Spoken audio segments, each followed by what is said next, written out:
നമ്മൾ ഒരു തക്കാളി കറിയാണ് ഉണ്ടാക്കാൻ പോകുന്നത്. എല്ലാവർക്കും അറിയാം തക്കാളി കറി ഉണ്ടാക്കാൻ. എന്നാൽ ഇത് ഒരു സ്പെഷ്യൽ തക്കാളി കറിയാണ്. ഇങ്ങനെ നിങ്ങൾ ചെയ്തിട്ടില്ലെങ്കിൽ തീർച്ചയായിട്ടും നിങ്ങളൊന്ന് ചെയ്ത് നോക്കണം. വളരെ പെട്ടെന്ന് നമുക്ക് തയ്യാറാക്കാൻ പറ്റിയ ഒരു റെസിപ്പിയാണ്. ഇപ്പം ജോലിക്ക് പോകേണ്ടവർക്കൊക്കെ പെട്ടെന്ന് ഒരു 5 മിനിറ്റേ വേണ്ടുള്ളൂ. ഇതൊക്കെ അരിയുന്ന താമസം മാത്രമേ ഉള്ളൂ. അപ്പം നമുക്ക് വീഡിയോയിലേക്ക് പോകാം. ഞാനിവിടെ ഒരു അത്യാവശ്യം മുഴുത്ത ഒരു 2 തക്കാളി എടുത്തിട്ടുണ്ട്. കുറച്ച് വലിയ തക്കാളിയായിരുന്നു. നല്ല തക്കാളി പഴമാണേ. അതാണ് നമുക്ക് തക്കാളി കറി വെക്കാനായിട്ട് ഏറ്റവും നല്ലത്.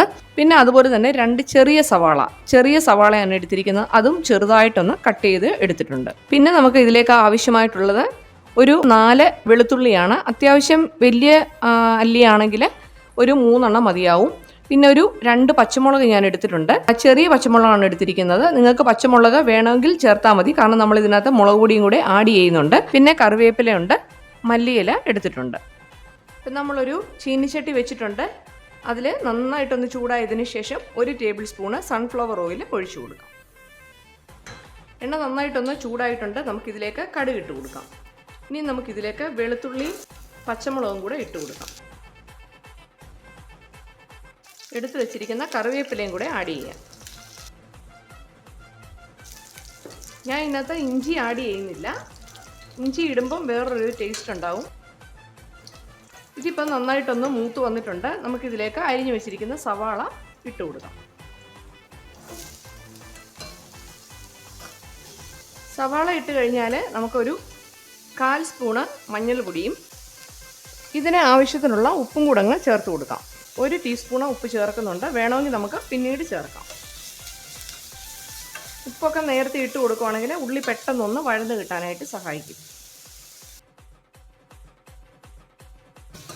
ഉള്ളി നന്നായിട്ടൊന്ന് വഴന്ന് അതിൻ്റെ കളറൊന്ന് നല്ലതായിട്ട് മാറിയതിന് ശേഷം മാത്രമേ നമുക്ക് തക്കാളി ഇട്ട് കൊടുക്കാവൂ.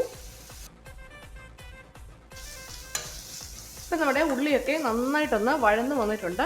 ഇനി നമുക്ക് ഇതിലേക്ക് തക്കാളിയും ചേർത്ത് കൊടുക്കാം.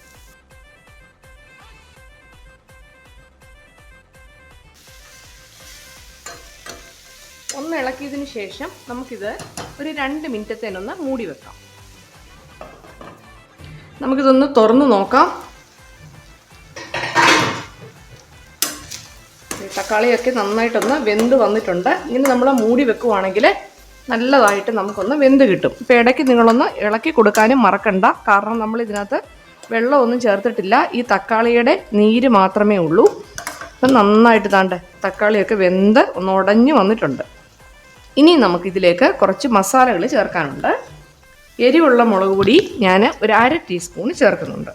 എരി കൂടുതൽ വേണ്ടിയവർക്ക് അങ്ങനെ ചേർക്കാം. നമുക്കിപ്പോൾ ഒരുപാട് എരിയൊന്നും വേണ്ട. 1/2 ടീസ്പൂൺ മല്ലിപ്പൊടി, 1 ടീസ്പൂൺ കാശ്മീരി ചില്ലി പൗഡർ ചേർക്കുന്നുണ്ട്. അപ്പം നമുക്കൊരു കളറും കിട്ടും, ഒരു കൊഴുപ്പൊക്കെ കിട്ടാൻ വേണ്ടിയിട്ടാണ്. ഇനി നമുക്ക് ഇത് 3 കൂടി ഇട്ട് നന്നായിട്ടൊന്ന് മിക്സ് ചെയ്യണം. അതിൻ്റെ പച്ചമണമൊക്കെ ഒന്ന് മാറണം. ഇപ്പം നമ്മൾ വെള്ളം ഒഴിക്കുകയില്ല.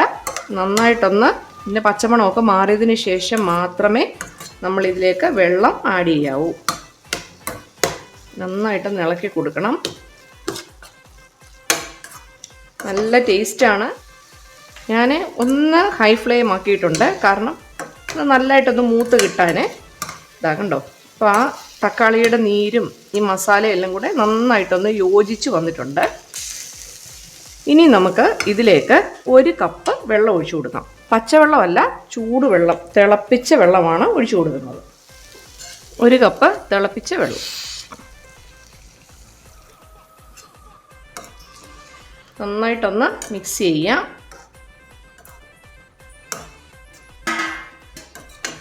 ഇനി നമുക്ക് ഹൈ ഫ്ലെയിമിൽ തന്നെ ഇട്ട് കൊടുക്കാം. ഇനി ഇതിലേക്ക് ഒരു 1/4 ടീസ്പൂണ് ഗരം മസാലയും കൂടെ ചേർത്ത് കൊടുക്കാം.